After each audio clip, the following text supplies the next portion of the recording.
ये तुम्हारी आवाज़ को क्या होता जा रहा है? एकदम मर्दानी आवाज़ हो गई है। सुबह सुबह दहाड़ना चालू हो जाता है। थोड़ा सा स्त्रियोचित व्यवहार भी कर लिया करो। मोनिका पतिदेव का कमेंट सुनकर सन्न रह गई। धीरे से बोली, क्या करूं? सर्दी में सब नौकर चाकरों के कान ठप हो जाते हैं। धीमे बोलने से कोई सुनता ही नहीं। झक मारकर जोर से बोलना ही पड़ता है। उफ, तुम्हारे पास तो हर बात का रेडीमेड जवाब हाजिर है। जरा भी देर नहीं लगती। और किसी और काम का तो पता नहीं, पर इस काम में एक्सपर्ट हो। वो खिसिया कर बाहर चली गई। थोड़ी देर बाद आवाज़ आई, कहाँ दुबक कर बैठी हो? मेरी कॉफ़ी अभी तक नहीं भेजी। मनोहर को कह दिया था, अभी तक नहीं ले गया।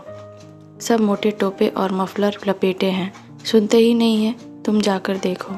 वो जल्दी से कॉफ़ी बनवा कर लाई, पर कमरे में घुसते ही मुंह से जोर से डकार निकल गई। बस चिल्ला पड़े, ये मर्दों की तरह डकारती रहती हो, तुम औरत तो रह ही नहीं गई हो। तभी पीछे से मनोहर गोभी आलू के पकौड़े ले आया।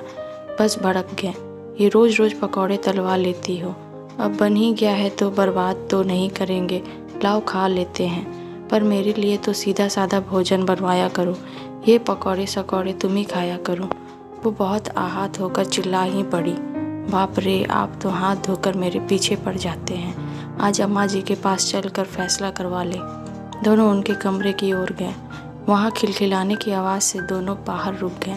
अपनी घनिष्ठ सहेली मालती के साथ चाय पकौड़ों का आनंद लेते अम्मा जी कह रही थी, हमारी बहू तो पूरी मर्द हो गई है।